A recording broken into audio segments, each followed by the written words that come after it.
mundo, reconhecido em vários países, mas que a gente não conseguiu aplicar de fato, né?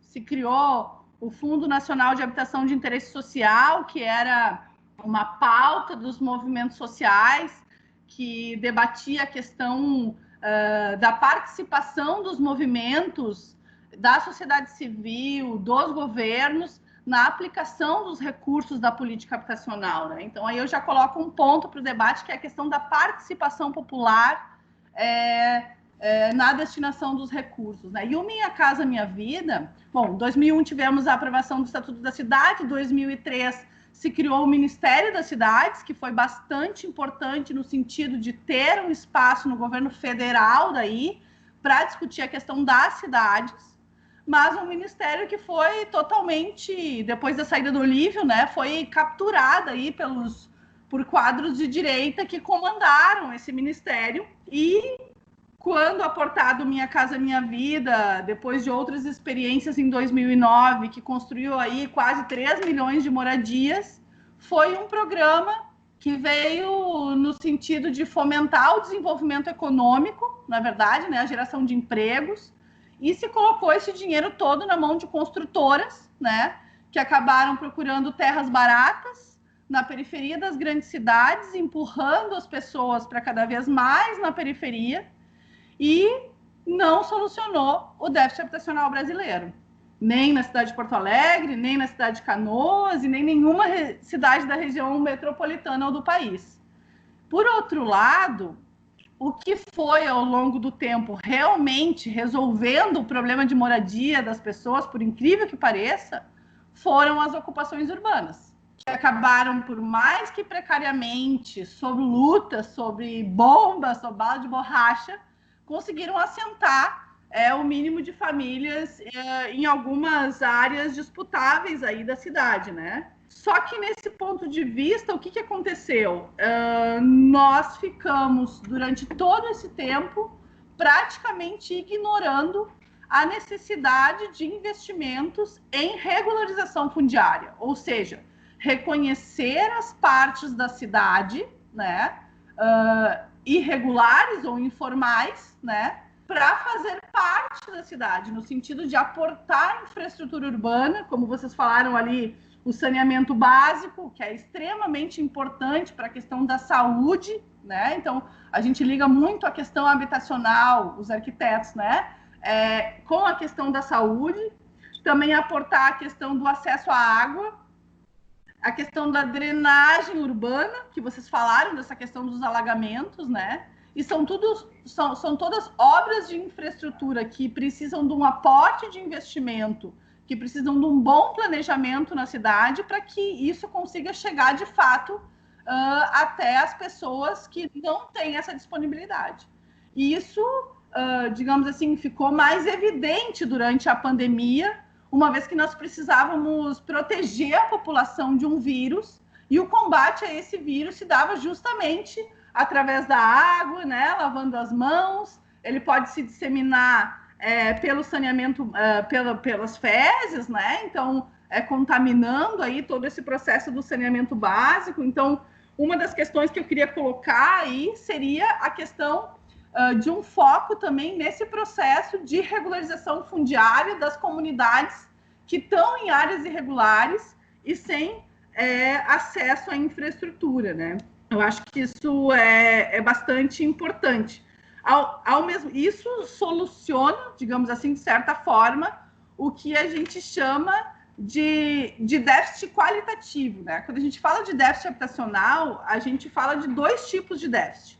Um déficit é o déficit quantitativo, que é a quantidade de moradias que a gente precisa aportar para a solução dos problemas para quem não tem moradia e para quem dispõe de mais de 30% da sua renda para o pagamento de aluguel. Então, a massa de sem-tetos que a gente tem hoje nas cidades brasileiras são de pessoas que não conseguem efetivamente pagar o aluguel, acabam saindo do aluguel e ocupando áreas informais que não têm infraestrutura, né? Muitas vezes estão nos espaços mais periféricos da cidade e que não conseguem dar a qualidade de vida ideal para as famílias.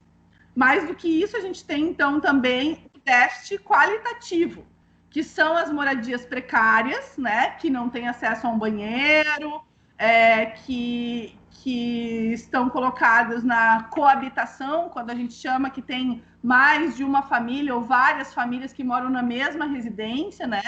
Então, quando tu vai te colocar para atacar o déficit, tu vai ter que atacar nessas duas questões, não só na produção habitacional em si, para baixar o déficit quantitativo, como também a infraestrutura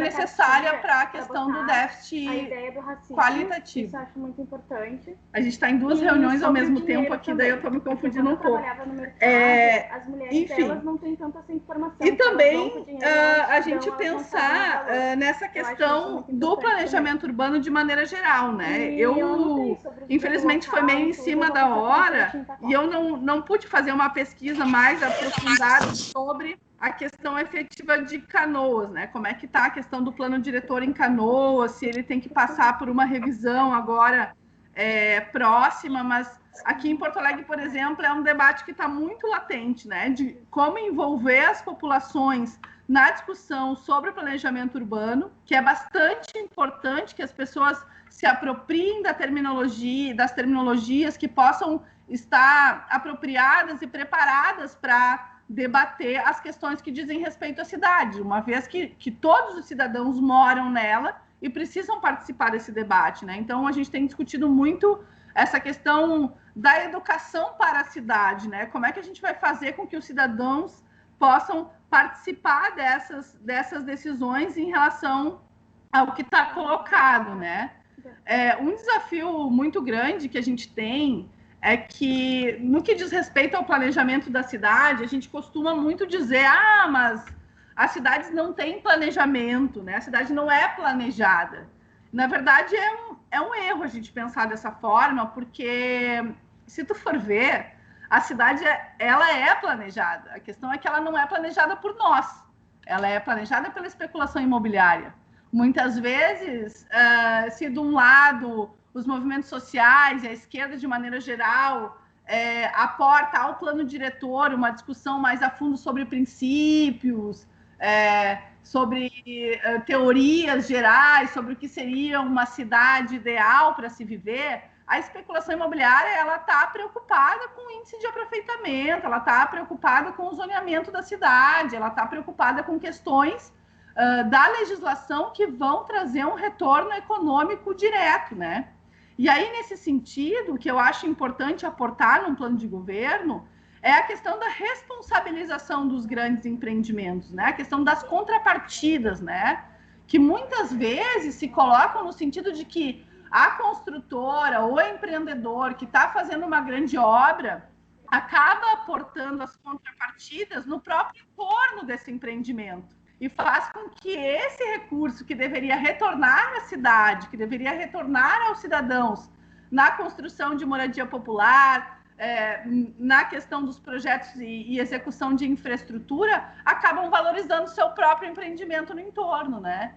Então, essa questão de exigir que essa contrapartida tenha uma participação popular, no sentido de destinar os recursos que vêm delas, tanto do IPTU progressivo, como que disse aqui, né, que é um dos instrumentos que está no Estatuto da Cidade, que deve sim ser regulamentado nas cidades, para que a gente consiga construir um fundo real de investimento na política habitacional, também tenha essa construção participativa, coletiva, com os movimentos sociais, comunidades, associações de moradores, enfim.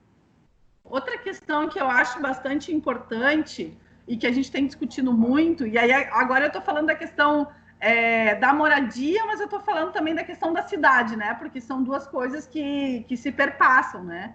É que uma cidade que é boa para as mulheres é uma cidade que é boa para todos, né? Porque a gente sabe que as mulheres são as mulheres que estão à frente das lutas urbanas nos bairros, são elas que lutam pelo posto de saúde, porque são responsáveis pelos cuidados, né? Então, uma cidade que é acolhida pelas mulheres, ela é uma cidade que é boa para os idosos, é uma cidade que é boa para as crianças, é uma cidade que é boa para os homens, é uma cidade que é boa para os trabalhadores.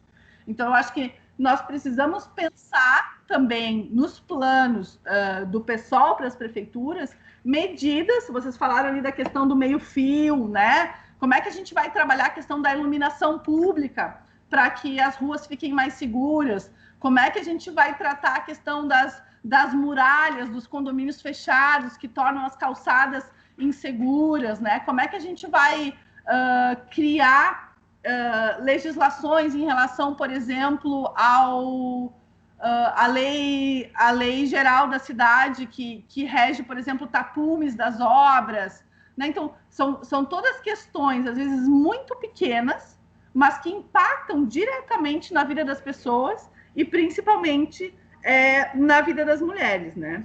Então, e outra questão que eu acho fundamental e que também diz respeito, e o IPTU progressivo dá conta de parte disso, é tratar a questão da função social da propriedade, né? De mapear esses imóveis, se tem imóveis e prédios vazios, destinar esses imóveis e vazios para a questão habitacional, né? Porque muitas vezes a gente acha que a gente vai solucionar a questão habitacional simplesmente construindo mais moradias.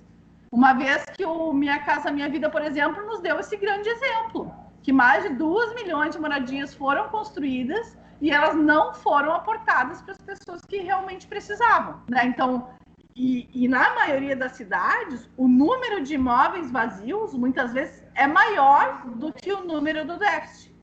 Então, a gente tem que pensar um pouco como equacionar isso. Eu entendo que a construção civil é um polo de desenvolvimento econômico, precisa desenvolver a economia da cidade.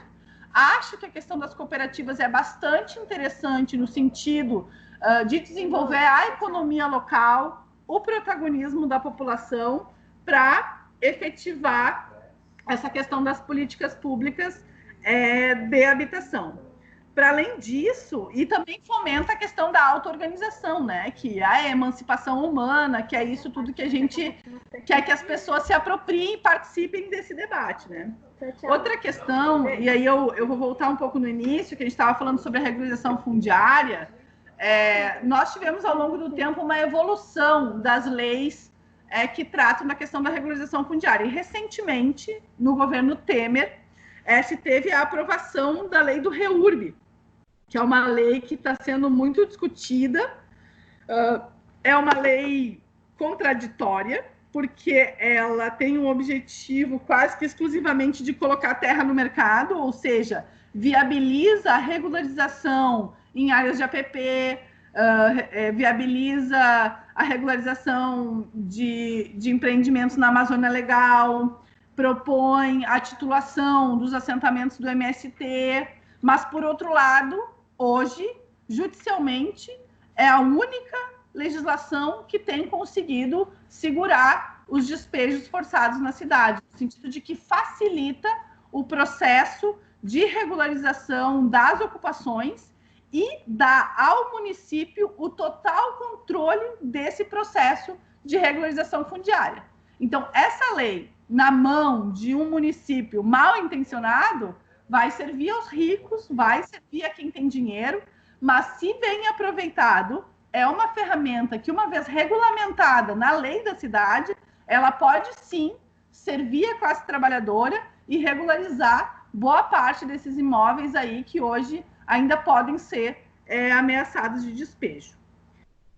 Eu acho que é isso por enquanto. Vou retornar para você, senão eu vou ficar falando muito aqui, vai ficar um monólogo. Aí depois, conforme vem as outras contribuições, talvez eu possa contribuir um pouco mais. Pode ser? Oi, Cláudia, muito obrigada pela tua fala, viu?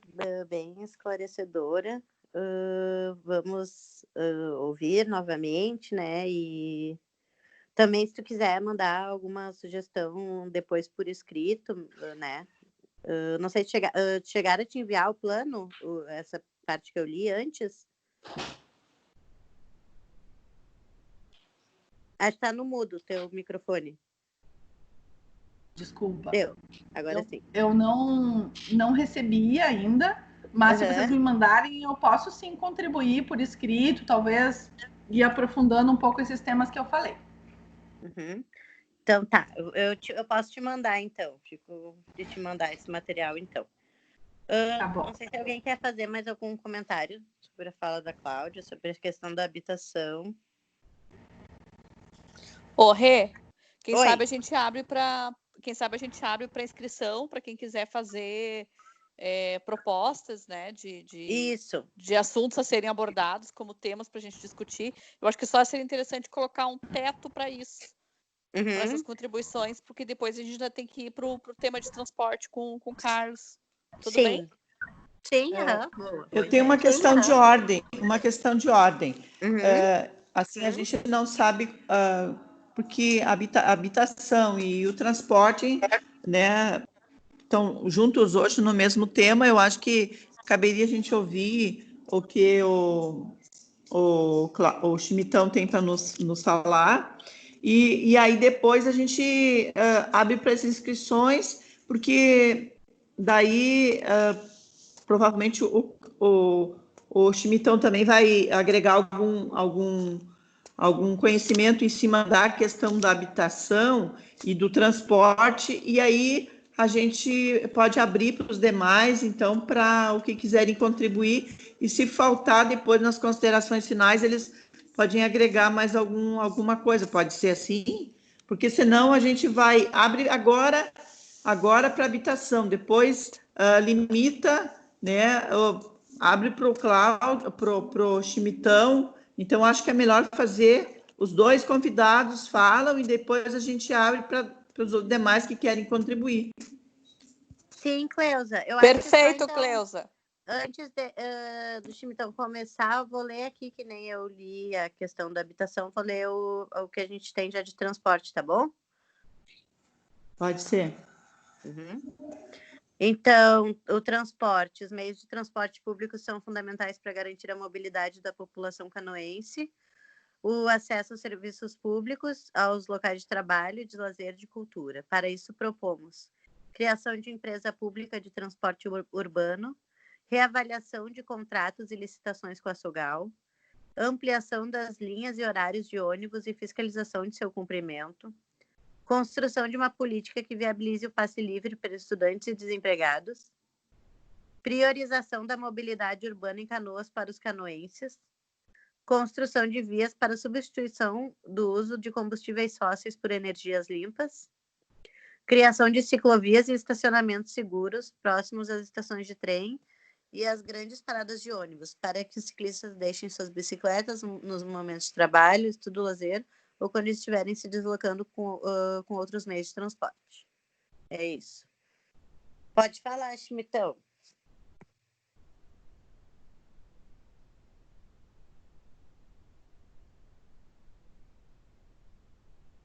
Não estou conseguindo desbloquear teu microfone, tem que abrir o microfone.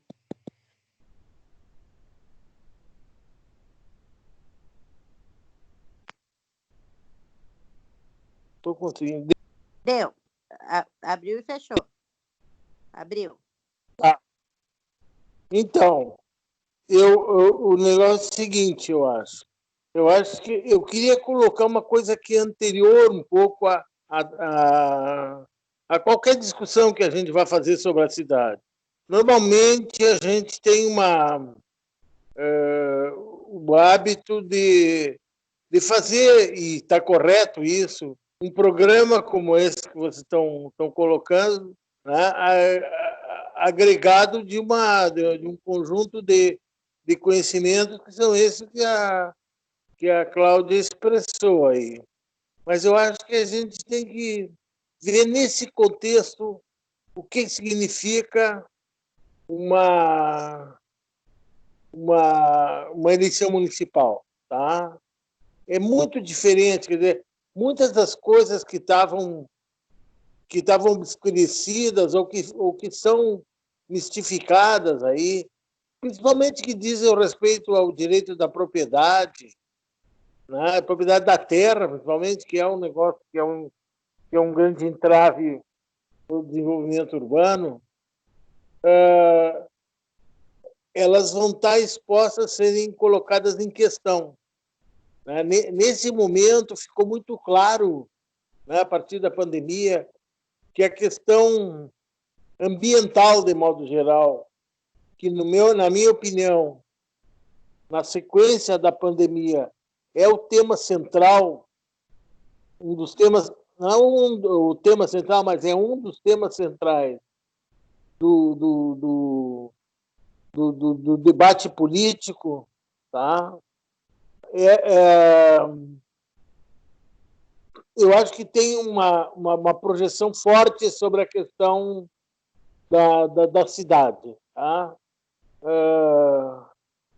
A Cláudia falou, por exemplo, sobre a possibilidade de definir áreas, eu não sei, acho que é zona de interesse social, não é, Cláudia? Que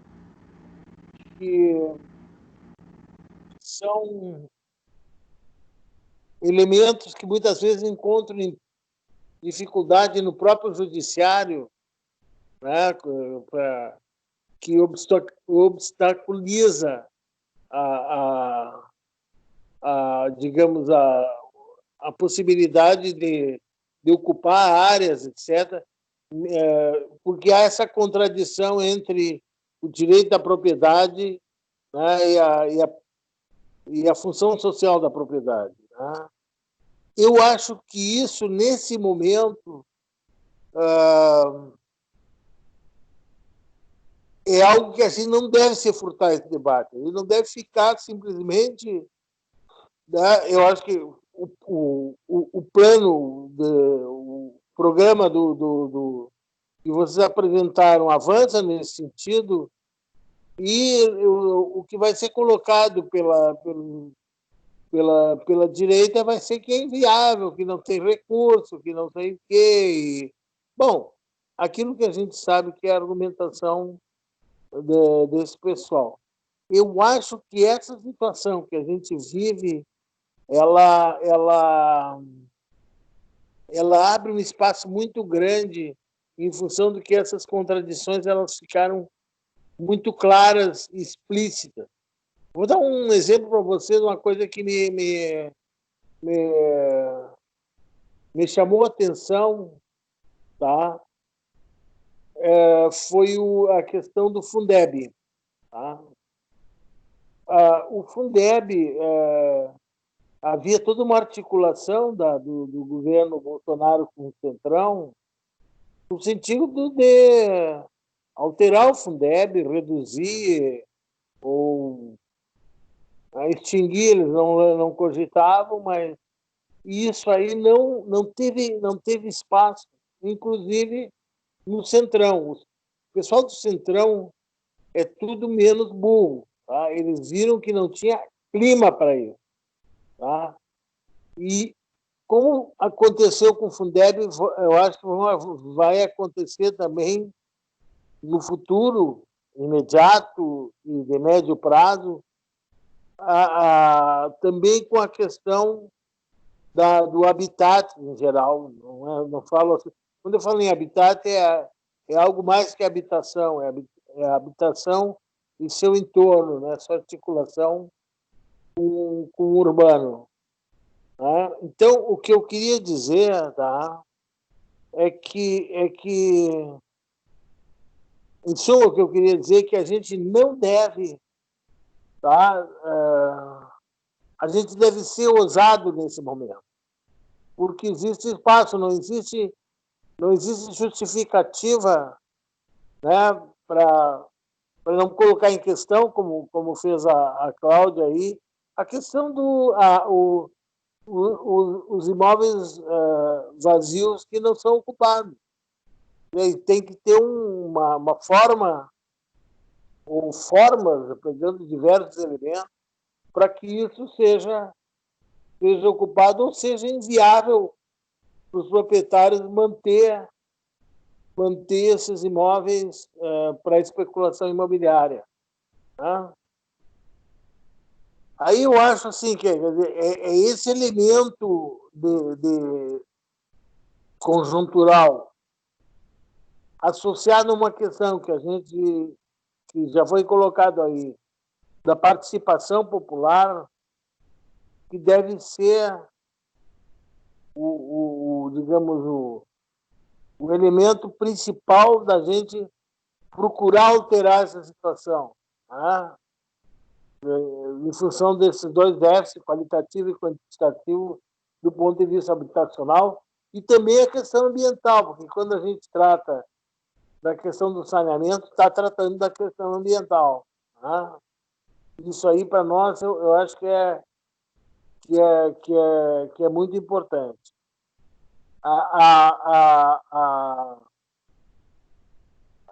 Como é que é a questão do transporte, tá? Aí, mais particularmente, Canoas tem uma relação, até pela geografia do município de Canoas, muito forte com o trem, né? E a força de trabalho que mora em Canoas, que trabalha em Porto Alegre, né, tem essa relação. Então, no meu ponto de vista, é um prato cheio para pensar todas as formas de integração que possam existir com um transporte interno na cidade, essa possibilidade de integração. Eu não sei bem como isso está, não tenho dados como isso está equacionado hoje, mas eu acho que vale a pena a gente se debruçar e ver como é isso. Eu sei que houve uma época até que eu andei trabalhando com o pessoal do trem, tá? E eles colocavam que as empresas de Canoas dificultavam o processo de integração para poder continuar transportando.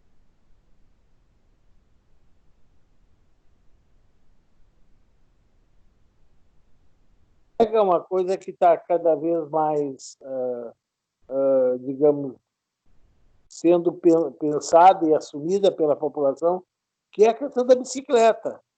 Né? Fazer integração utilizando a bicicleta e ciclovias, etc., é um elemento super importante.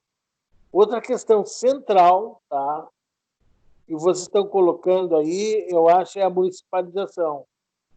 Porque a experiência que a gente tem, principalmente em Porto Alegre, é que há uma manipulação e uma fraude muito grande no cálculo tarifário. Mais recentemente, aí, eu tenho um parceiro que foi aluno nosso na economia, que é o André, eu me escapa o sobrenome do André. Ele é filho de um amigo meu, mas Augustin Schmidt. O André Augustin, que vem atualizando, que eram cálculos que a gente fazia, inclusive, quando estava na secretaria. Há uma fraude muito grande sobre os custos, entende? Quer dizer, os preços que eles tomam não são os preços corretos, né? Preço é como se o cara comprasse na bomba o diesel, né? O consumo não é o consumo de combustível, não é o consumo correto, etc. Então, é um conjunto de fraudes, tá? Que eu acho que tem que questionar, tá? E ao mesmo tempo é difícil. Claro que nós vamos ter que evoluir para alguma forma de subsídio, tá? Agora, esse subsídio não é para encher o bolso dos empresários de transporte. É por isso que eu acho que a questão da municipalização do transporte que vocês estão colocando, ela é importante, tá? No meu ponto de vista, tem que manter essa posição. Tem sempre esse papo, não, é pública, é ineficiente. Isso é bobagem. Eu me lembro, na época que a gente estava na secretaria,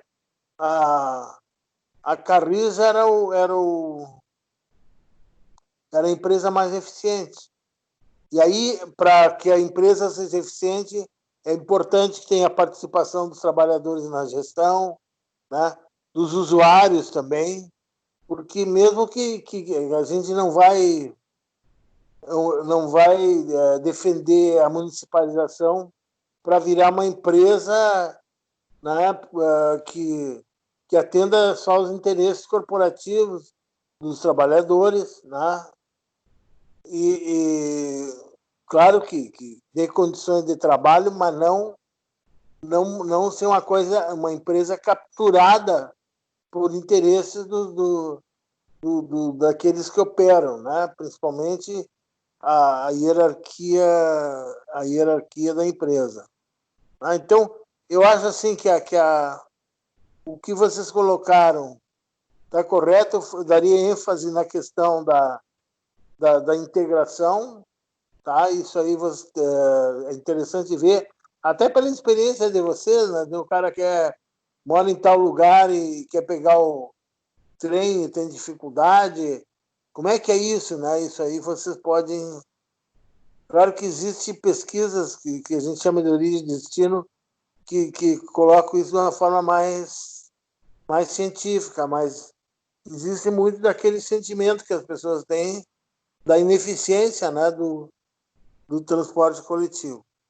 E empresário de ônibus é uma espécie de lumpenburguesia, é um pessoal que eu não sei em Canoas, mas aqui em Porto Alegre eles estão no limite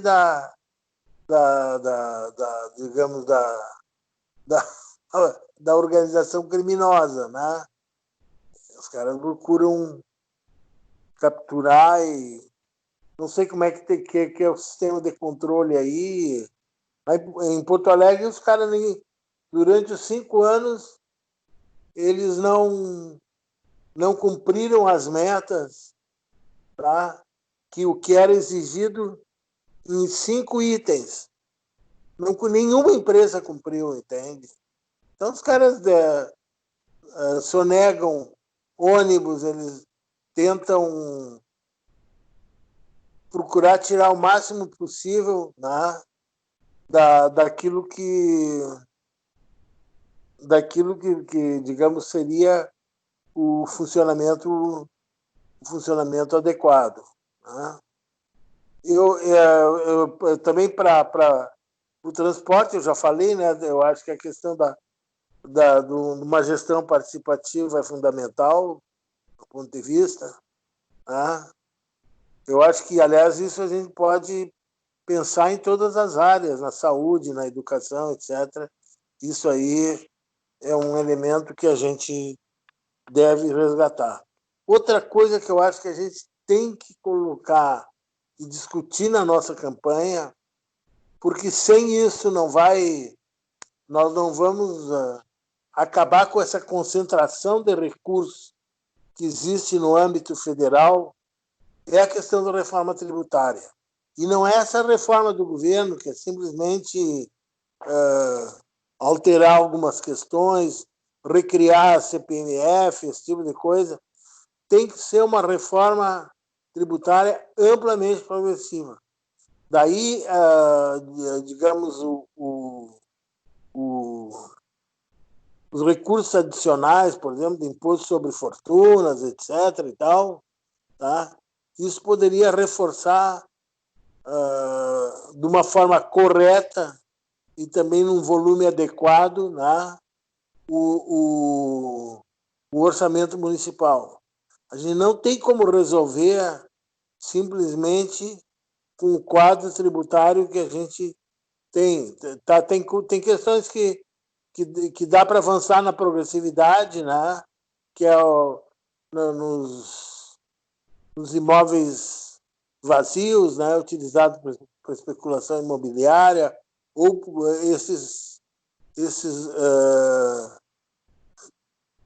por exemplo, em Porto Alegre, os caras estavam querendo cobrar um pedágio para as pessoas da região metropolitana que fosse de carro até o centro da cidade.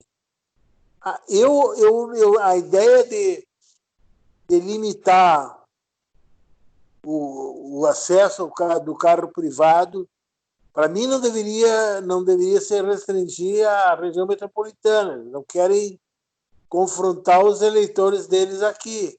Eu acho que é uma coisa que a gente tem que discutir. Já existe em várias cidades no mundo, aí se diminui a emissão de gases, diminui o congestionamento, tá?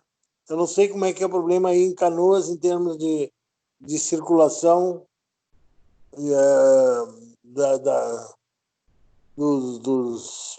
dos veículos, né? Se tem engarrafamentos, etc. Isso aí teria que se ver e pensar. E é claro que isso, obviamente, deve ser decidido democraticamente, né? Tem uma área que acho que é importante restringir o acesso do carro privado, então, em alguns horários ou coisa e tal, tá? Então, acho que a gente tem que discutir com as pessoas, não é uma decisão que deve ser tomada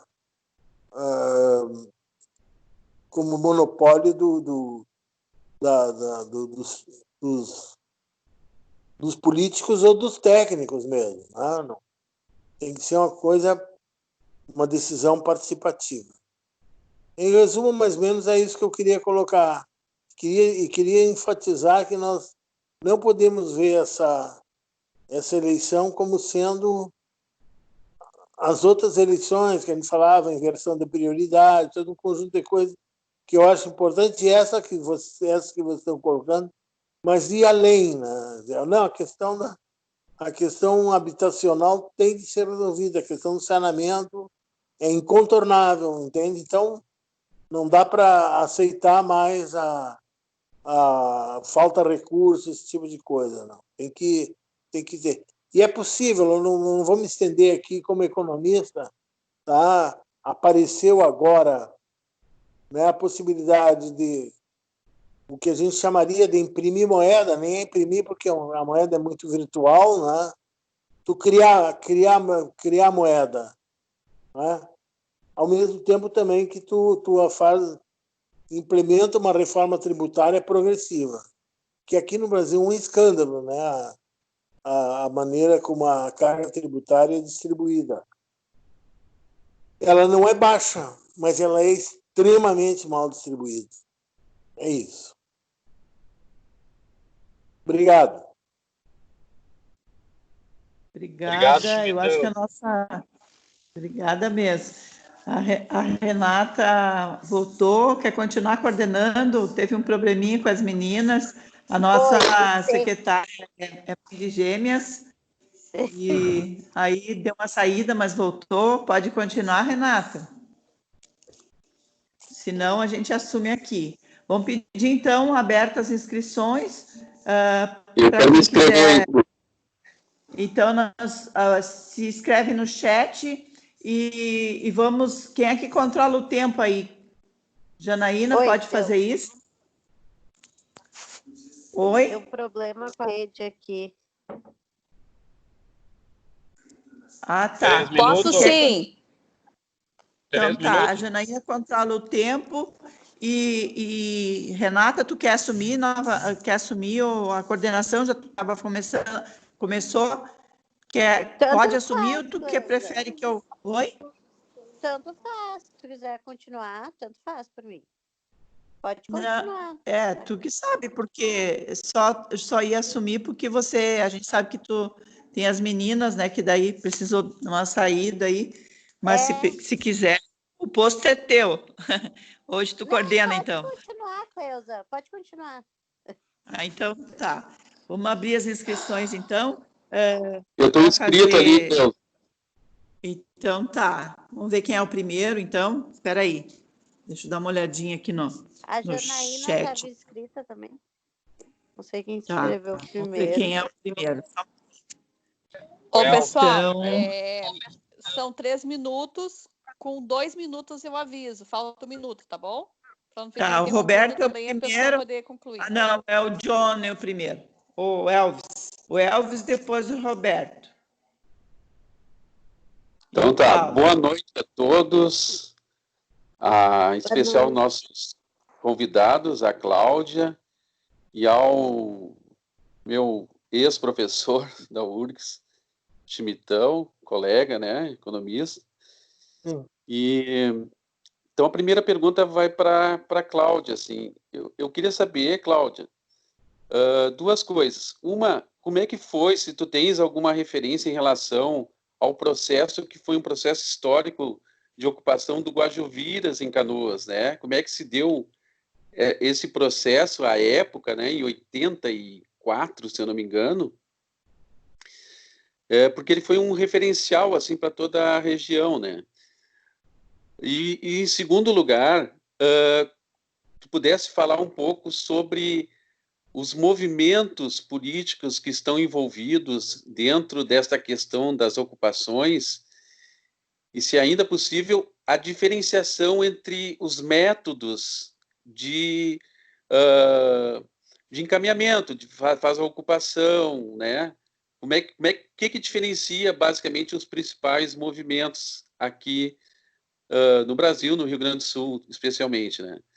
E para o professor Schmidt, eu queria reforçar essa ideia da moeda aí, né? Foi uma coisa discutida, até porque o Banco Central ele possui superávit, né? Tu pode emitir moeda porque ele tem fundo para isso, né? E eu defendo, inclusive, que se não houvesse fundo, né, simplesmente se daria o crédito, né? Então, mas o professor se diz o seguinte, a discussão sobre a questão dos modais, né? Nós temos em Canoas uma empresa monopólio há muitas décadas, que é a Sogal, que agora está vinculada ao mesmo dono, o Biazus, que é da Vicasa, né, Aviação Canoense, também 2 antiga, minutos. E que fazia essa ligação entre o trem e os bairros, né?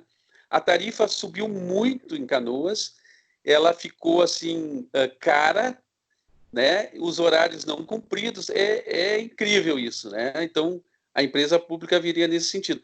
Então, que modalidades? Por exemplo, nós teria a questão do aeromóvel, né? Que o atual prefeito tirou as verbas e direcionou para botar asfalto onde já existe asfalto bom, né? Então, o senhor falou em bicicleta, né? Então, a experiência que se poderia ter em relação aí que vai o centro da pergunta, a que os trabalhadores fossem poupados de pagar a passagem, né? Aquilo do subsídio, o senhor desenvolvesse um pouquinho mais essa ideia do subsídio, sem dar tanto dinheiro aos empresários, né? Que os empresários bancassem isso também, porque o deslocamento maior é para o consumo. Já, Elvis, desculpa, já conclui pra gente, porque já estourou, tá? Tá, legal. É isso aí.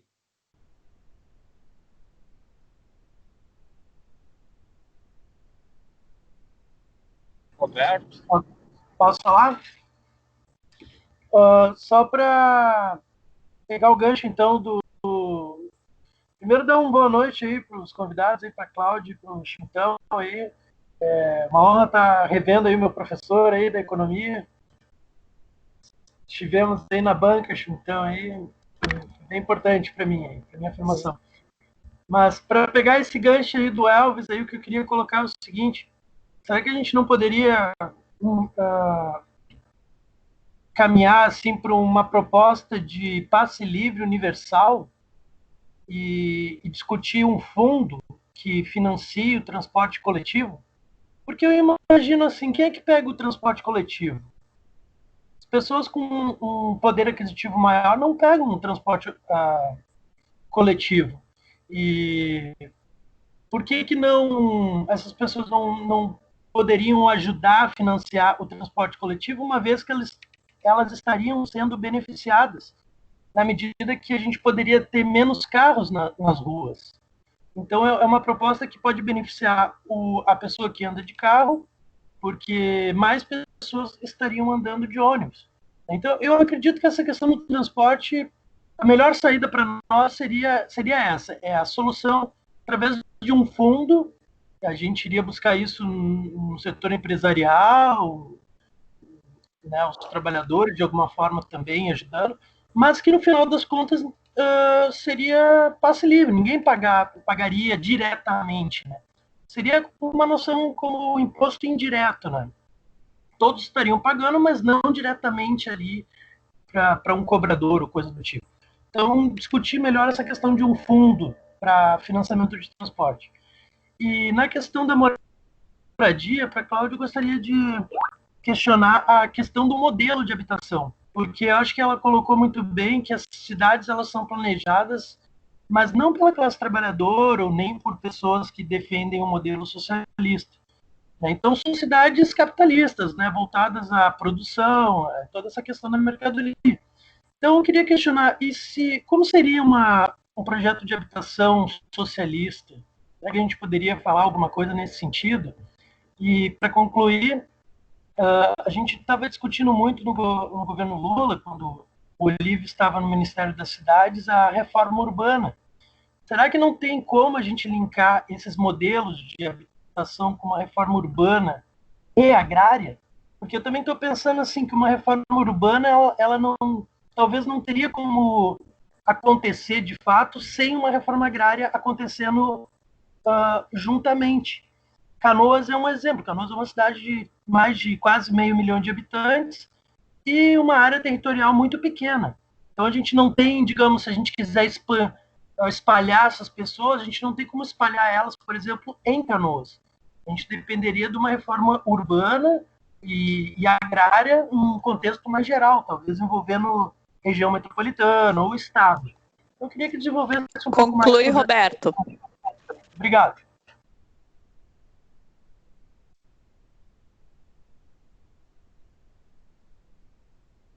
Paulo? Ok. Primeiro, gostaria de saudar a Claudinha, né? Companheira, lutadora de várias, e até de trancar a freeway. O Chimitão, meu camarada, que eu amo muito. Assim, eu queria, em relação... a gente vive uma crise hoje, né? Uma crise do emprego, uma crise climática, uma crise política. Nós vivemos a conversão de todas as crises. Então, vou levar um pouco o tema da geração de emprego e renda. Para a Claudinha, assim, como é que seria uma proposta nossa, se nós ganhássemos a prefeitura, de geração de emprego e renda, né? Mas no foco de construção de habitação, ou mais do que isso, de bairros populares, de dinamizar a economia, né, da cidade com geração de emprego e renda, e também geração de casa para as pessoas que não têm recurso, né? Um dos grandes problemas que existe é que, como tu mesmo comentaste, o Minha Casa Minha Vida gerou habitações, mas, infelizmente, elas não chegou às pessoas que necessitavam. E o pior, quem ganhou com a geração das casas, né, foram justamente as pessoas que também não precisavam. Então, geração de renda e geração de habitação para as pessoas mais necessitadas, no caso de Canoas. Chimitão, eu queria falar, a empresa hoje principal da cidade, a gente vive um dilema, né? Por um lado, existe uma pressão, né, dos empresários em cima dos trabalhadores da Sogal e da Vicasa para tensionar para que mantenha a licitação, que mantenha os empregos deles, né, que na realidade não mantém, né, algo que... E ao mesmo tempo, essa licitação mantendo, tu não resolve nem o problema do transporte público na cidade e tu não resolve nem o problema de renda para essa classe de trabalhadores. Sem falar que hoje a gente vive cada vez mais a precarização, a uberização, né, do transporte público, né?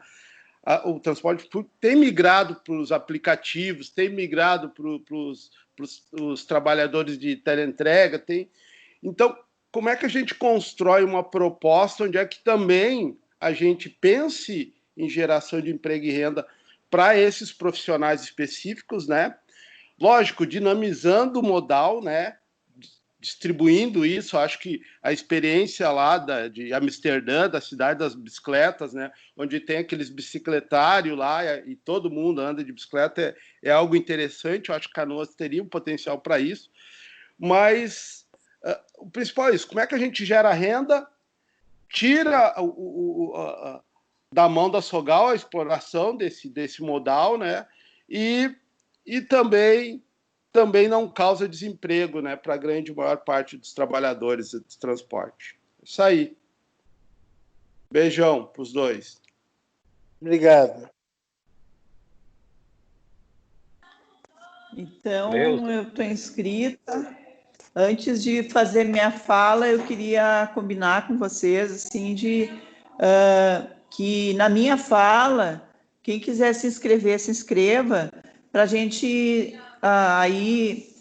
encerrar as falas, no caso, quem só vai falar quem se inscrever, para a gente passar, então, para a Cláudia e para o Chimitão fazer as considerações finais e responder aos nossos questionamentos, né?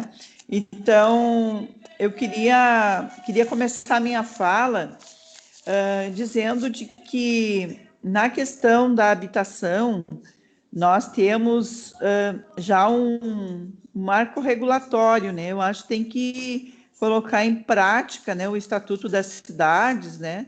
E para a gente, então, promover a regularização fundiária das ocupações, através dos nossos conselhos de participação popular em cada quadrante do município. A própria população vai indicar, né, o que precisa mais, se é a drenagem, se é a questão de mais habitação popular, se é a desapropriação de algum terreno para fazer uma horta comunitária, se é uma área de lazer. Então, quando a gente quer dar poder, não só poder hipotético, mas de fato, né, poder, inclusive, de deliberativo, né, na questão orçamentária, para esses conselhos, o primeiro passo seria esta regulamentação dos conselhos comunitários, né, para que eles, de fato, agora a gente sabe que tu anda pelos bairros, tu sabe que grita aos olhos, né, as deficiências que temos em questão de drenagem, em questão de área de lazer, em questão de preservação do meio ambiente, em questão habitacional, em questão de regularização fundiária, né? A questão da iluminação pública também, que é muito importante para a questão da segurança, não é?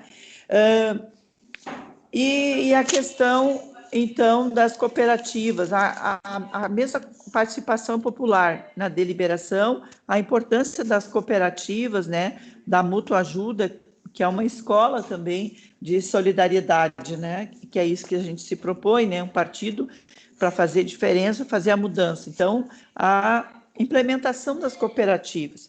Na questão do transporte, eu também estou casada com um caminhoneiro, né? A gente viaja por esse Brasil e conhece outras realidades. E uma observação que meu esposo sempre faz é que Canoas é muito mal sinalizada.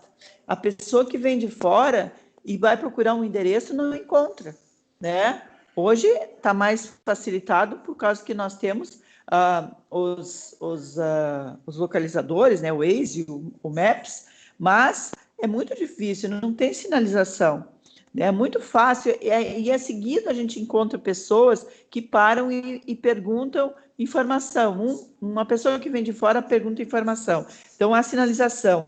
Eu ouso, assim como nós queremos a municipalização do sistema de transporte público, nós precisamos também ousar, né, a questão da linha do trem, que divide a cidade, e que também tem, né, a questão da mobilidade bastante prejudicada em função da linha de trem dividir a cidade em um lado. Conclui, Cleusa.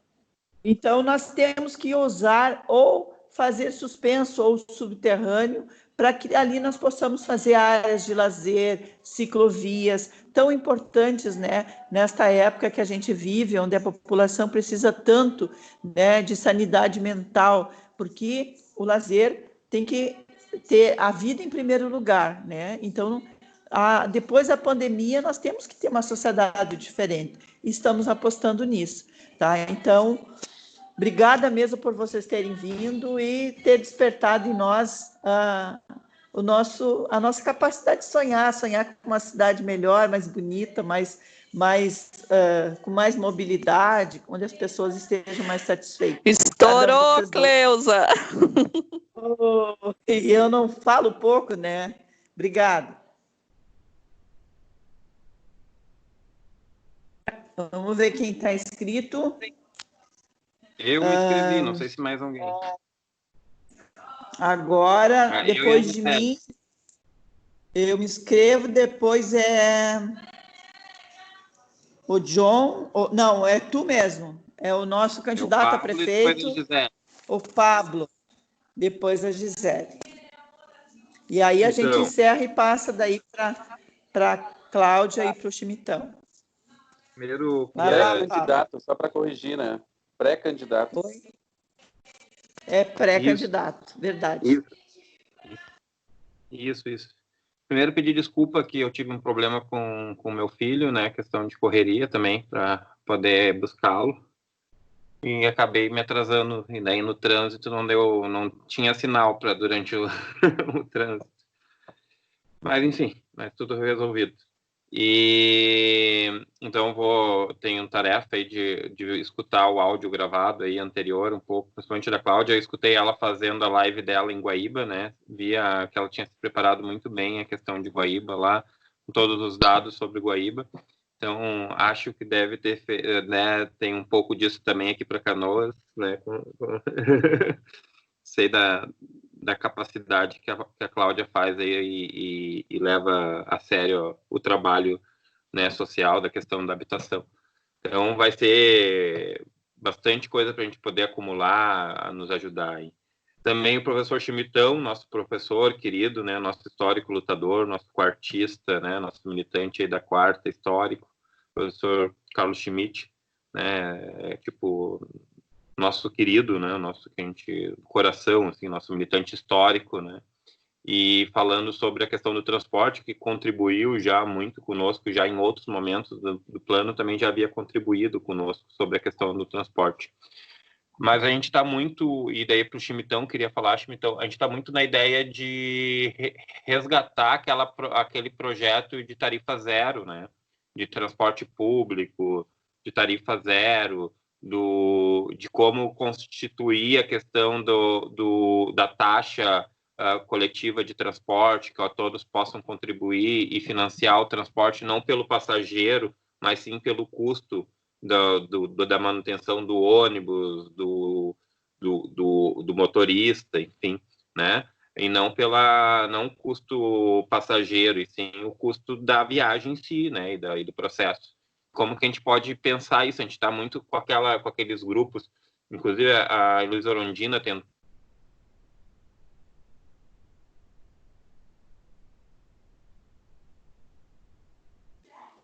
Caiu, Pablo. Caiu tua conexão. Voltei. Agora o bolo sim, de novo, tá? Sim. Vi que estão de novo para São Paulo a mesma proposta, tá? Daí eu queria ver como que é essa possibilidade de a gente bancar isso, né? Constituir isso. E a Cláudia, como que a gente fomentar a questão, implementar o Estatuto da Cidade, né? Ele é desde 2001, ainda o Estatuto da Cidade é lá do Fernando Henrique Cardoso, né? Não é nem é dos partidos progressistas, nada, não foi dos governos lulopetista, nada, ainda é do Fernando Henrique Cardoso. Como a gente consegue implementar ele, como que a gente consegue fazer a questão do IPTU progressivo de fato, né? A confiscar as terras que estão em desuso para especulação imobiliária, como que a gente pode fazer esse processo, né? E acho que é essa ideia que a gente tem, mas assim, como foi feito em alguns lugares, eu acho que tu deve ter alguns exemplos interessantes para nós, para a gente poder usar no programa também, eu acho que isso seria interessante, né? de como isso está sendo implementado, às vezes até nem é... Conclui, Paulo. Então, Pablo.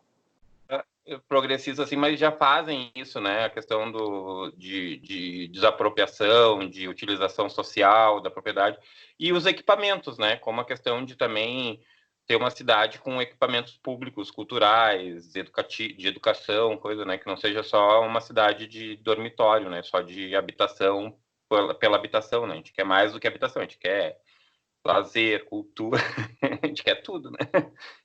É isso. Beijo, obrigado. Concluí. Tá me ouvindo? Oi. Muito bem, muito bem. A próxima é, então, a Gisele. Boa noite a todos. Em primeiro lugar, gostaria de agradecer, né, as contribuições da arquiteta Cláudia e do professor Carlos Schmidt, né? Foram muito importantes para nós. Gostaria de prestar os meus sinceros agradecimentos, né, a vocês. E como militante do meio ambiente, né, tem questões bastante importantes que eu vejo que, inclusive, aglomera os dois itens, tanto transporte quanto habitação, né, que seria quanto à mobilidade urbana, né. Por que aglomera os dois itens? Porque há um entendimento, inclusive um entendimento internacional, e que o Paulo citou, que eu acho que é bem interessante mesmo, né, do planejamento de bairros autossuficientes, né. Eu gostaria que vocês discorressem sobre este item, se vocês já têm alguma vivência sobre isso, né, sobre algum planejamento que tenha sido feito em algum local que deu certo ou que não deu certo, né, para que nós possamos pensar nesse sentido, porque nós temos muitas contribuições quanto a isso, né. Em primeiro lugar, claro que combustíveis fósseis sempre podem ser substituídos, né, ciclovias também sempre podem ser implantadas, mas o quanto menos a gente precisar realmente fazer uma mobilidade para a autossustentação, né, das pessoas, ir no mercado e ter lazer, ter teatro, enfim, no seu próprio bairro, quanto mais nós possibilitarmos isso à sociedade, melhor, né? Então, gostaria que vocês discorressem, tanto a Cláudia quanto o professor Schmidt, sobre este item em específico, né, dos bairros autossustentáveis, autossuficientes, né, autossustentáveis, tá? Era isso, obrigada.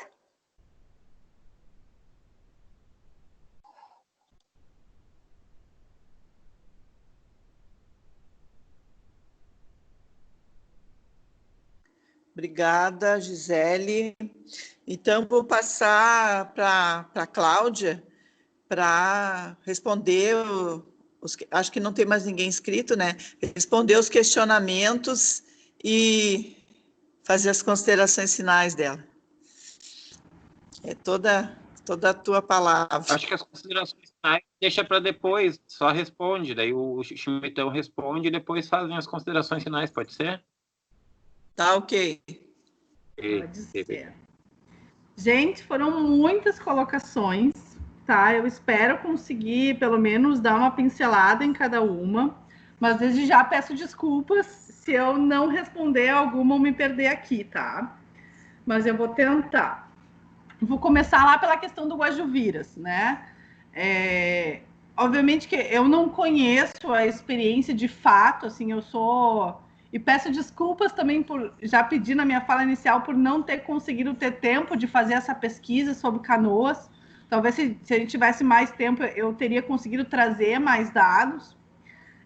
Mas a questão de Guajuviras, ela veio com todo um reascenso e organização dos movimentos sociais daquela época, né? Então, nós estávamos num período de redemocratização, né? O fortalecimento, a criação, o nascimento do PT, dos movimentos sociais, e veio junto, na verdade, com a Coab e o Leopoldina. Aqui são situações muito semelhantes de ocupações de grandes empreendimentos que foram construídos, né, com verbas ou do BNH ou das Coabs, e que foram abandonados e retomados pela população em grandes ocupações massivas e com lideranças consolidadas construídas por esses movimentos sociais, né? E que deram grande repercussão, tanto aqui em Porto Alegre quanto em Canoas, né? E segue sendo, para todos os movimentos sociais, principalmente os que ocupam prédios, como um exemplo de luta política que pode dar certo, mas como também o Estado, a Prefeitura, acaba deixando de lado o processo de implementação de infraestrutura nesses locais que são autogeridos, né? Então, quer dizer, vocês tomaram ali, ocuparam, ganharam, agora se virem que nós vamos dar conta de outra parcela da cidade, né? Depois também veio uma pergunta sobre a questão dos movimentos políticos, como é que os movimentos sociais acontecem e se relacionam politicamente, né? Enfim, na cidade nós temos diversos tipos de ocupação, tá? Vocês sabem que a divisão de terras brasileira é bizarra, né? Desde as capitanias hereditárias, concentrada na mão de poucas famílias, né? E a retomada dessas terras por parte da população também, obviamente que ela se espelha em algum formato, né? E hoje no Brasil, a gente tem uma grilagem de terras enorme, não só por parte dos ocupantes nas ocupações urbanas da cidade, como também grandes grileiros que se apropriam de terras que não são suas, né? Então, isso faz parte do histórico brasileiro da divisão do território. Se tu for no cartório, juntar todas as escrituras que estão em todos os cartórios brasileiros e tu somar a metragem quadrada dessas escrituras, tu vai ter 3 Brasis. Então, escrituras que se sobrepõem, terras inventadas, griladas, revendidas. Então, isso é uma cultura que a gente tem aqui que é péssima e que precisa ser revista. Nas ocupações, isso acontece também. A liderança vai lá, junta 10 famílias, ocupa um terreno que cabem 200, bota as 10 famílias e os outros terrenos vende e acaba vendendo uma terra que não é sua. As pessoas, o sem-teto, não têm condição de ter acesso a uma habitação financiada. Hoje, a forma de tu ter acesso a uma habitação é pelo banco, e sem teto não passa na porta giratória do banco, ou porque é negro, ou porque cheira mal, ou porque não tem comprovante de residência, ou porque não tem comprovante de renda. Então, a forma que ele tem com acesso à sua renda é entrar na lábia do grileiro. E vai e compra seu terreninho e constrói a sua casa, investe naquela propriedade, naquela que acha ser sua propriedade, e aí em seguida vem o despejo, ele é despejado e vai fazendo isso de novo, e de novo, e de novo, e de novo. E essa é a realidade de muitas pessoas nas nossas cidades. É importante daí aqui salientar também, e acho que vocês sabem, todos aqui somos de esquerda, mas que ninguém ocupa porque quer, mas sim porque precisa, né? Justamente pelo que eu expliquei da falta de política habitacional e como acessar uma moradia hoje, né? Mas, mais do que isso ainda, outros métodos existem. Por exemplo, o MTST, que é o Movimento dos Trabalhadores Sem Teto, trabalhando na lógica do Minha Casa Minha Vida, construiu um método que na época em que tinha Minha Casa Minha Vida foi muito interessante. Eu tenho um terreno que não cumpre a função social da propriedade, eu organizo as famílias, eu ocupo aquele terreno para denunciar que aquele terreno está vazio, né? Se naquele terreno caberiam 200 pessoas, eu vou juntar 1.000 e vou fazer a pressão no Estado para que o Estado desaproprie esse terreno e nesse terreno construa, então, a habitação popular. No caso, pelo Minha Casa Minha Vida. Isso funcionou em muitos empreendimentos em São Paulo. E eles conseguiram, de fato, construir diversos empreendimentos. Mas a questão é, e quando não tem o investimento da política habitacional? E quando não tem recurso para fazer, né? Então, tu precisa investir na questão da regularização fundiária. Para além disso, também, movimentos que se dedicam à ocupação de prédios ociosos nos centros urbanos, que é uma outra estratégia de luta também, entendendo que a periferia tem que ser o centro e o centro tem que ser a periferia. Então, tipo, tem que haver essa troca. A periferia tem que ter acesso a todos os recursos, como ela estava falando ali sobre os bairros sustentáveis, né? Na periferia eu preciso ter o banco, eu preciso ter a farmácia, eu preciso ter a loja, eu preciso ter a escola, a creche, o equipamento cultural, eu preciso ter todo o acesso que eu tenho no centro. E, por outro lado, também a periferia tem que ter direito a estar no centro, perto do seu local de trabalho, com baixa taxa de mobilidade. Então, existem, de fato, vários métodos que os movimentos utilizam para fazer a denúncia, para reivindicar, ocupar, para morar. Em relação às políticas que se tem, eu vou falar um pouco das áreas especiais de interesse social. O que é uma área especial de interesse social? É um dos instrumentos que está no Estatuto da Cidade e que ele delimita uma área já ocupada ou que pode ser futuramente ocupada. Então, aqui em Porto Alegre, por exemplo, a gente tem áreas 1, 2, 3, 4 e 5. São 5 tipos de áreas especiais de interesse social que eu posso gravar no plano diretor para dizer, olha, esta área está destinada para habitação de interesse social e nada mais vai ser feito aqui. Isso faz com que baixe o preço da terra e as pessoas consigam, então, disputar aquela área. Para além disso, ela coloca um regime urbanístico, ou seja, regras de implementação daquele loteamento que são distintas das regras urbanísticas convencionais para um loteador qualquer. Ou seja, eu não vou ter a exigência de ter no mínimo 280 metros quadrados de terreno, eu não vou ter a exigência da largura de rua mínima que eu tenho numa rua de trânsito local normal. Então, eu sempre esqueço essa palavra, vai excetuar, né, vai liberar aquela ocupação para ser regularizada da forma com que está, sabendo que legalmente ela não se encaixaria na regulamentação urbana da cidade. Então, é tratar o diferente diferentemente, né? Então, esse é o objetivo das AEs. Mas as AEs não mudam a propriedade da terra. Elas garantem a posse, mas não mudam a propriedade. E na época que foi implantado no Estatuto das Cidades, a gente tinha o que a gente chamava de direito real de uso. Ou seja, aquele terreno ficava com a propriedade do Estado e passava a posse por toda a vida para a família e que poderia ser passada de pai para filho, mas que não poderia ser vendida, né?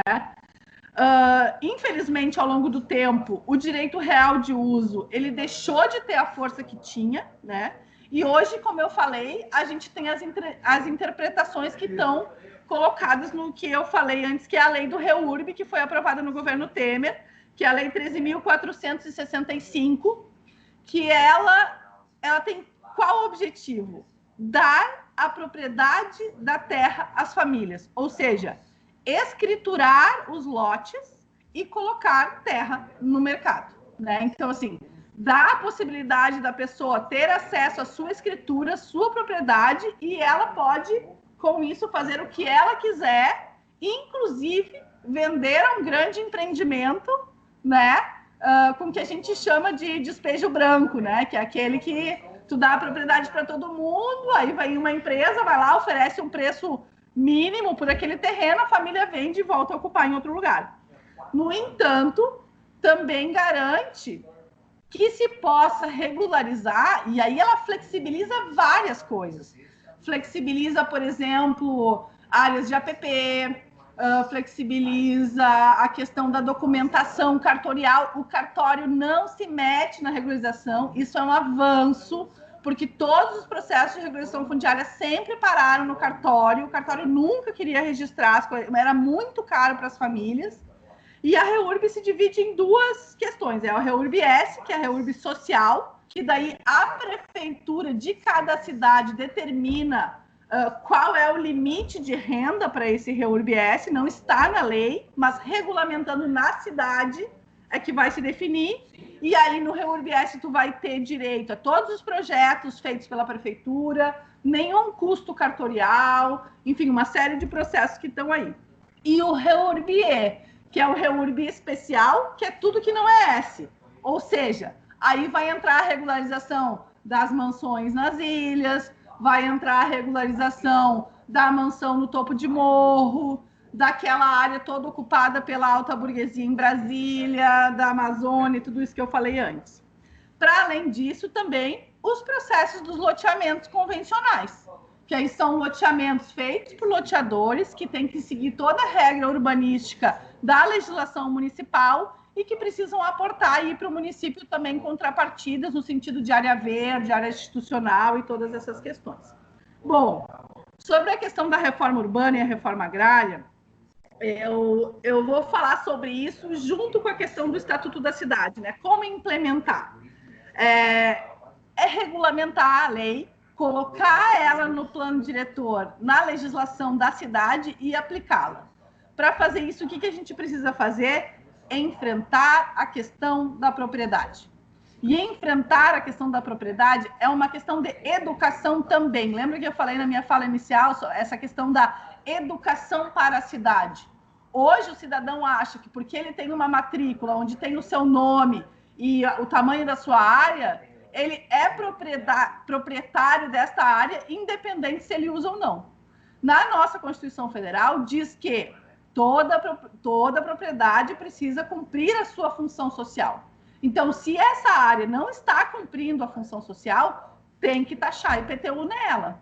E ir avançando nesse IPTU até a desapropriação de interesse social e destinar essa área para moradia. Mas, para além desse instrumento do IPTU, tem o estudo de impacto de vizinhança, tem o solo criado, tem uma série de outros instrumentos que precisam ser reconhecidos e regulamentados na legislação municipal. Aqui em Porto Alegre, por exemplo, não está regulamentado o estudo de impacto de vizinhança, não está regulamentado o IPTU progressivo. Não é que não quer, não está na lei da cidade. Ou se está superficialmente, e também o poder público municipal, por não enfrentar a questão da propriedade, não consegue dar seguimento, uma vez que a maioria das prefeituras neoliberais que a gente tem passado nesse último momento dá prioridade para o setor imobiliário, entendendo que geração de emprego e renda e geração de economia é investir na especulação imobiliária, é investir nas grandes construtoras. Nós temos que ter outra perspectiva em relação a isso, que é o quê? É apostar na economia solidária, no cooperativismo e na geração de renda da economia local, né? Sistemas de mutirão, de auto-organização comunitária, uma série de coisas. No entanto, as cooperativas, eu vou falar pela experiência que eu tenho aqui em Porto Alegre, também é bastante complicado, porque há um rechaço das próprias pessoas em relação ao termo cooperativa. Aqui em Porto Alegre, por muito tempo, a questão das cooperativas de reciclagem, as cooperativas habitacionais, elas criaram lideranças que exploraram muitas famílias por muito tempo. Então, assim, nós temos tentado fazer um trabalho bem forte nesse sentido de desmistificar isso e entender que o cooperativismo é uma ferramenta empoderadora e que, na verdade, o que se precisa é, na constituição das cooperativas, ter ferramentas de participação que impeçam a apropriação das cooperativas por lideranças mal intencionadas ou de vereadores mal intencionados, o que acontece nas ocupações também, que eu não tinha falado antes, a grilagem, todos esses métodos, mas também tem as ocupações que são feitas por vereadores e por políticos que têm interesses eleitorais, fomentam a ocupação na época da véspera de eleição e depois que as pessoas estão naquele território, simplesmente abandonam as pessoas ao léu. Então, eu acho que, em relação à economia, seria mais ou menos isso, dinamizar a economia e apostar em formas inovadoras de fortalecimento da economia local. Para a questão da implementação da política habitacional em si, da construção de moradias, eu apostaria, obviamente, como vocês já falaram, na questão do IPTU progressivo, né, na taxação dos grandes empreendimentos e na boa utilização do solo criado. O que é o solo criado? É o seguinte, ó, eu tenho um terreno que me permite construir X, mas eu, como empreendedor, quero construir X mais 3. Então, eu posso ir na prefeitura e comprar esse mais 3 de um índice construtivo de um outro terreno que não está utilizando naquela mesma região. E aí eu vou lá e pago esse recurso para a prefeitura, e esse recurso, ao invés de ir para o Caixa Geral da cidade, ele deveria ir para o Fundo Municipal de Habitação, que eu também não sei se Canoas tem, em Porto Alegre se extinguiu, que seria para o encaminhamento deste recurso na produção habitacional. E também as contrapartidas dos grandes empreendimentos. Em relação aos fundos, o que é extremamente importante é que não adianta tu só ter um fundo. É assim como os conselhos. Não adianta tu só fortalecer os conselhos e dizer que os conselhos são legais, até porque na época do governo Lula nós tínhamos mais de 3 mil e não sei quantos conselhos funcionando, fortalecidos, mas eram sempre as mesmas pessoas que estavam em todos esses conselhos, e não é por isso que a política habitacional foi para frente. Então, tanto dos fundos quanto dos conselhos e dos espaços de participação, o importante é o controle social. É a participação da sociedade civil, são os mecanismos de participação e de controle feitos pelas próprias pessoas, pela população, e não só pelas secretarias e pelos organismos aí da municipalidade.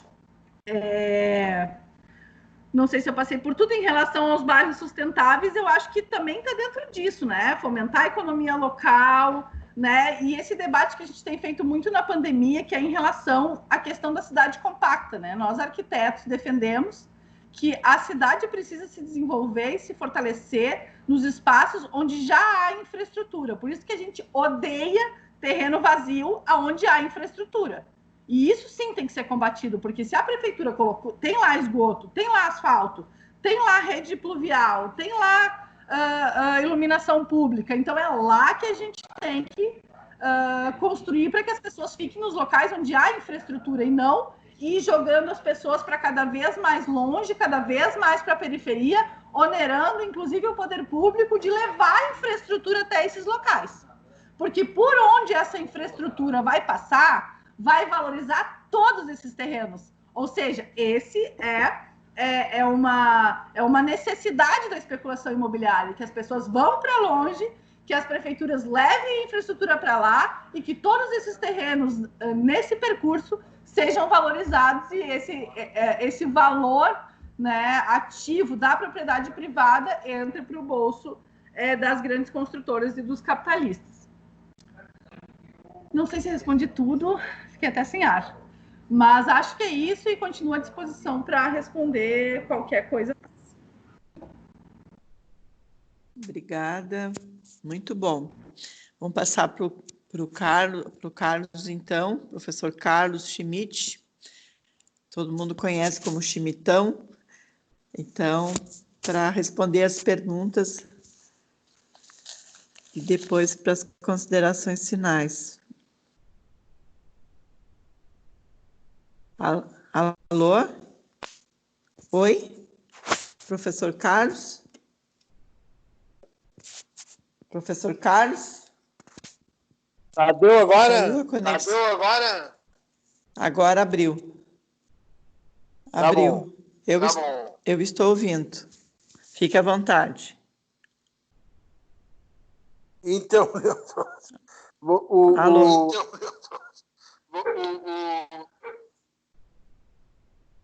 Então, Oi. assim,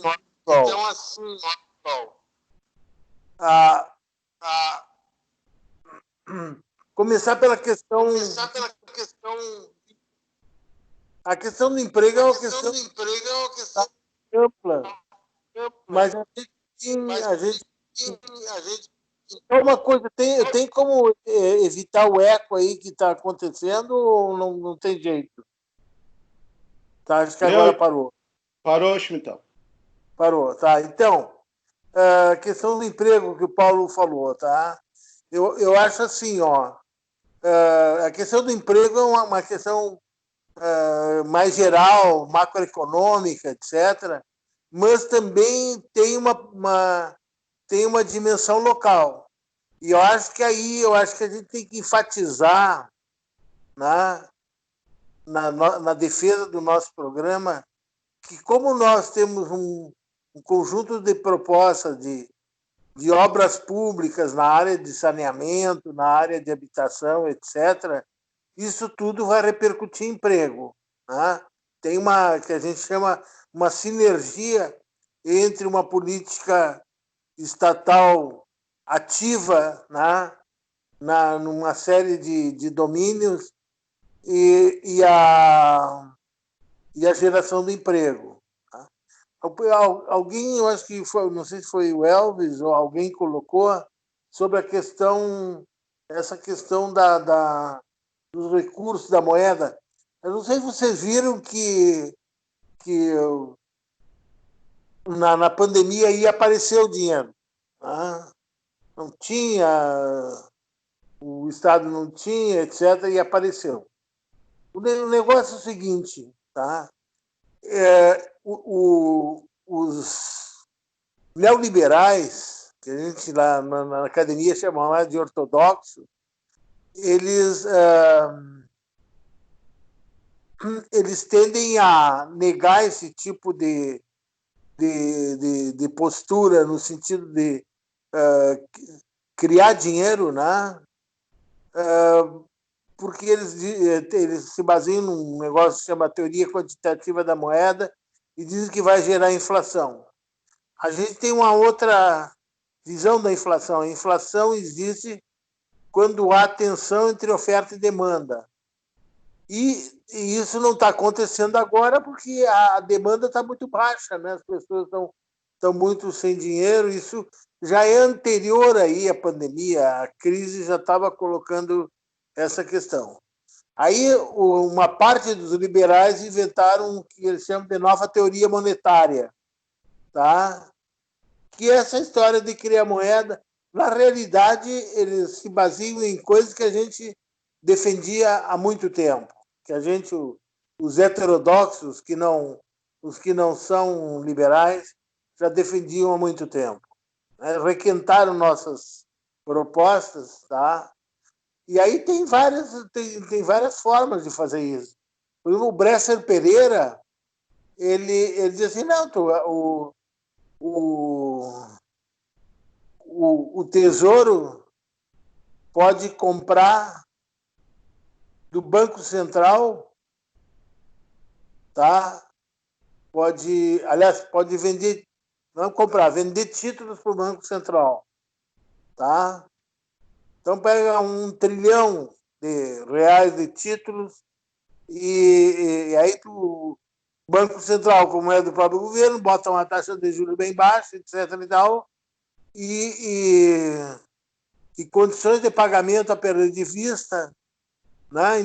Na realidade, isso não é nada mais, nada menos que, como a gente dizia antigamente, fazer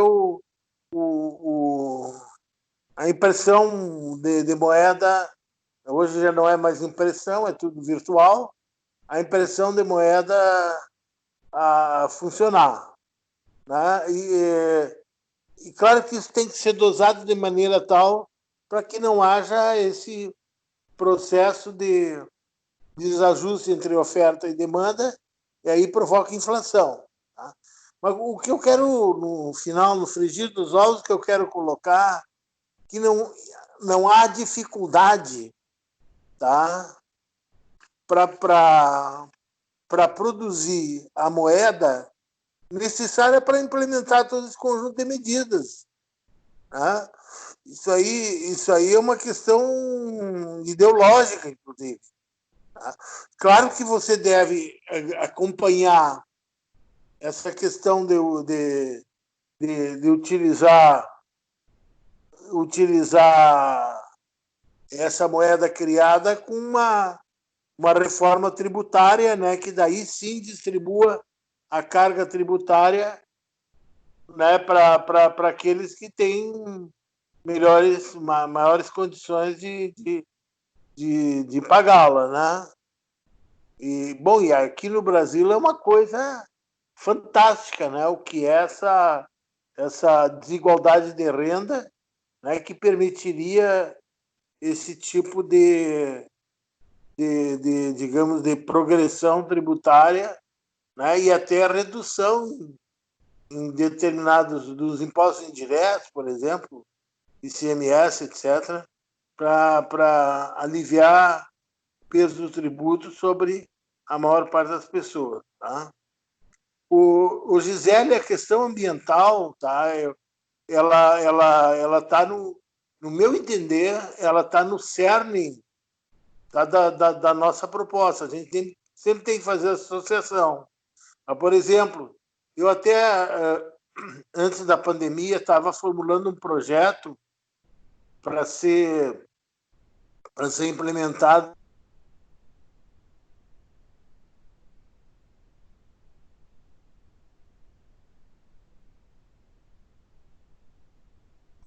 numa intervenção nessa área. A gente então fez projeto para ampliar o escopo do trabalho que a gente já fazia na área de agricultura ecológica, tá? Para a parte de energia, com painéis solares e saneamento com biodigestora. Tá? Então, existe um conjunto de técnicas já comprovadas que, além de dar autossuficiência, tá, não emitem gases de efeito estufa. Eu acho que nós não podemos adiar, dizer assim, não, isso é um problema para daqui 10 anos. Não tem como, nós já passamos da hora, né, de reversão da deterioração do meio ambiente. Então, isso aí, isso eu acho que tem que estar claro no nosso programa. E a gente tem que falar da questão do meio ambiente. Oi? A gente tem que falar da questão do meio ambiente e dizer quais são as medidas que a gente propõe. Né? Eu acho que isso aí faz parte. E também isso aí rebate na questão do emprego que o Paulo levantou. Né? São para montar os painéis solares. A gente tinha, porque eu andei morando um ano no Rio de Janeiro, a gente tinha uma proposta que era a Escola de Construção de Cidades. Tá? Essa proposta envolvia a construção desses equipamentos. Né? Então, isso aí é algo que se combina com outra questão que foi levantada aí, que é a economia solidária. Organizar cooperativas, né, com assistência técnica. Eu, por exemplo, trabalhei muito com assistência técnica para o pessoal da agricultura ecológica. Eu trabalhava junto com o Sebastião Pinheiro, que é meu colega lá. Nós tínhamos um núcleo de economia alternativa. Então, a universidade, tá, tem, até na formação dos seus alunos, nós tínhamos bolsistas, né, trabalhavam para, né, implementar e para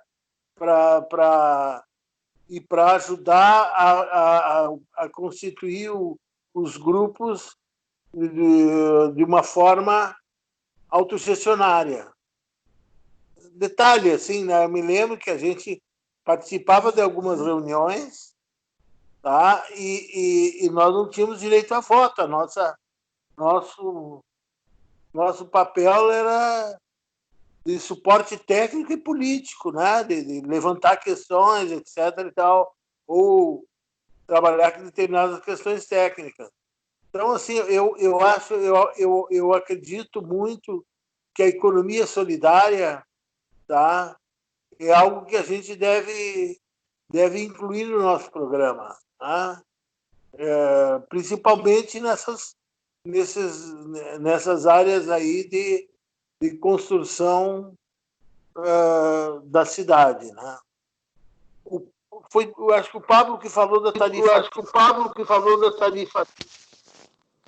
Então,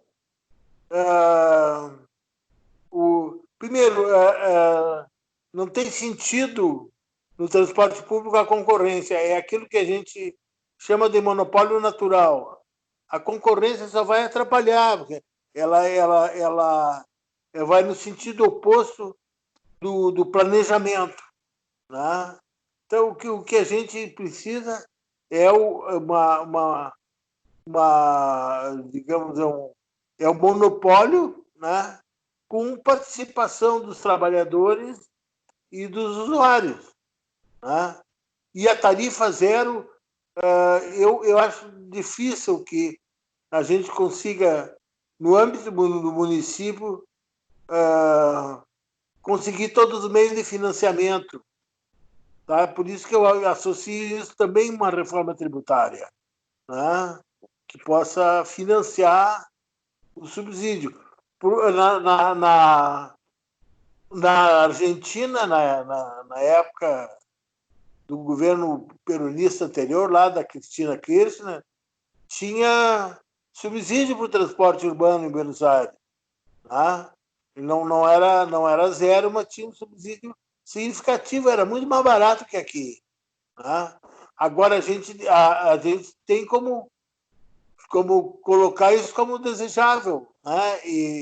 E pensar no financiamento que envolva recursos federais também, por exemplo. Tá? Mas enquanto não tem isso, tu pode fazer um subsídio que reduza significativamente a tarifa, né? Mantendo já algumas coisas. Só para dar uma ideia para vocês, tá?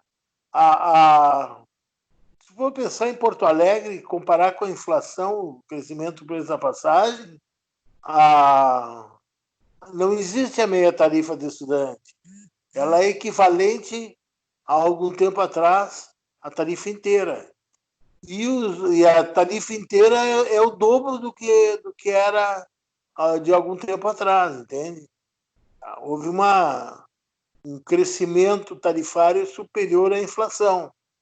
Então, o que eu acho que nós temos que buscar, isso é uma coisa para pensar no imediato, é uma redução tarifária, que já a questão do cálculo tarifário já abre espaço para diminuir. Nós temos, eu falei antes para vocês, que nós temos nossos estudos aqui para Porto Alegre mostram que é uma fraude muito grande nesse cálculo tarifário.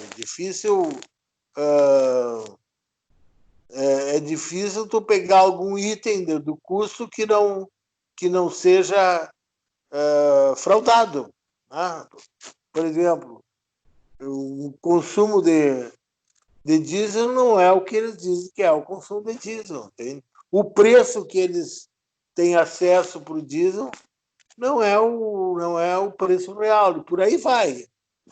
Então começa por aí, né, fazer um controle rigoroso, né?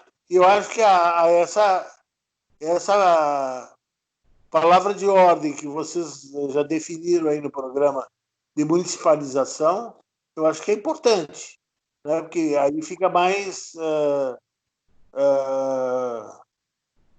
difícil defraudar, de burlar, etc. Né? Eu acho que o que eu queria dizer é mais ou menos isso. Ok. Então, professor, o senhor pode fazer as considerações finais. Aí eu vou pedir que o Pablo também faça em nome do partido aqui em Canoas um agradecimento, né? Nós todos já fizemos o nosso agradecimento, mas especificamente pela vinda, já que a Cláudia teve que sair, né? E já se despediu de nós lá no chat.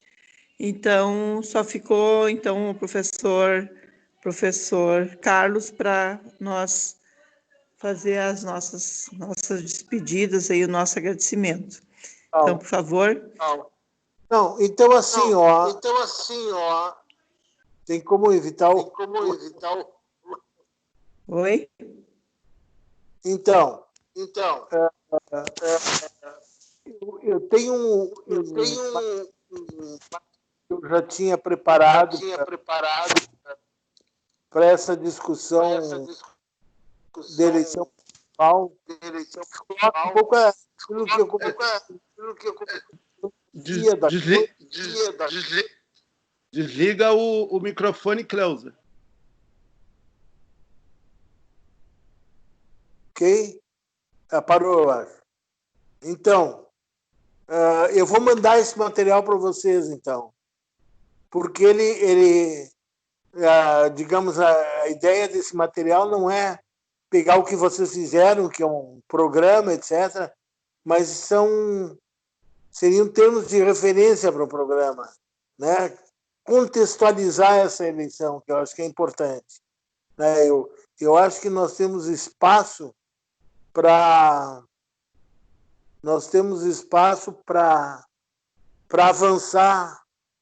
avançar bastante aí essa questão do programa, né? Porque a pandemia tornou evidente e claras um conjunto de contradições, né? E que eu acho que a gente tem que usar isso para fazer as nossas propostas, né? Em segundo lugar, eu queria colocar o seguinte: eu levo muita fé em vocês aí. Eu acho que tem um conjunto de pessoas, aí são pessoas mesmo, que constituem o Partido de Canoas, que tem muita capacidade, muita clareza, muita capacidade de compreensão das coisas. E aí, assim, no que for possível, no que for ao nosso alcance, a gente está à disposição. Um grande abraço para vocês. Obrigado. Obrigada, professor. Pablo, vai falar, Pablo? Então, vou falar em nome do partido, então, agradecer a Cláudia, né, que teve que sair também por questões com a filha dela, assim como eu tive que atraso também, em questão do meu filho, que tive que buscar no imprevisto do meu companheiro, do meu ex-companheiro, que me pediu ajuda, né, também tive esse atraso. E ela agora teve que se retirar também, então, mas fico contente que a Cláudia aceitou o nosso convite de debater a questão de habitação, né? Ela tem um grande acúmulo sobre esse tema, né? E mais ainda o Chimitão de novo, né? O Chimitão há anos ele vem atendendo nossos pedidos aqui para Canoas, né? Nos ajudando, construindo, pensando o partido para na cidade aqui, né? Não só aqui como em Hamburgo, em São Leopoldo, onde, né? Onde a gente chama, ele vai, em TAPS, ele vai, né? É o nosso garoto, né? Uma energia que é linda, assim, uma energia revolucionária, assim, né? E o Chimitão é o garoto da URGS, né? Todo mundo na URGS ama ele, né? O professor querido do movimento estudantil, que estava junto na luta pela questão da redução das passagens, junto com os estudantes, né? Em 2013, foi para a rua junto com um bloco de luta, né? Então, é esse espírito assim revolucionário que nos move também e que a gente tem como referência, né? Que acaba sendo a nossa referência também política, né? Então, a gente fica orgulhoso de poder contar com o Chimitão, com a Cláudia, né? Saber que nós temos pessoas do calibre deles do nosso lado, né? Tocando conosco. E esperamos sim poder contar com eles. Esperamos sim poder contar com eles na prefeitura quando a gente assumir. Se não for aqui, vai ser em vários lugares do país. O projeto socialista tem que estar sendo exposto em todas as cidades possíveis. Quanto mais cidades a gente expor o nosso projeto socialista, de uma inversão de prioridades, né? De discussão afinco da economia, do transporte, dos direitos sociais todos, da questão do meio ambiente, ecológica, sustentável, né, da inviabilidade do capitalismo para o meio ambiente. Acho que tudo isso a gente a gente vai estar junto, né? Da economia solidária como alternativa.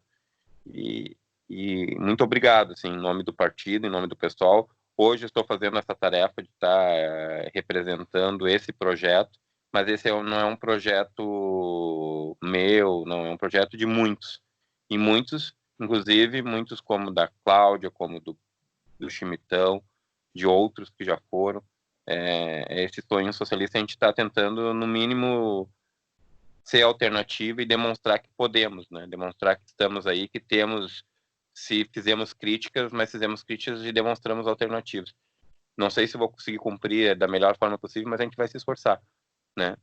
Se esforçar, a gente está exatamente ouvindo vocês para poder reproduzir, para poder transmitir o melhor que nós temos enquanto projeto para uma cidade, para as cidades como um todo, para o país, para o mundo. É isso aí. Obrigado, Chimitão. Obrigado a Cláudia, que já se retirou. E obrigado a todos que estiveram aqui, porque estão aprendendo também, para poder defender depois, para poder elaborar, para poder pensar o nosso plano.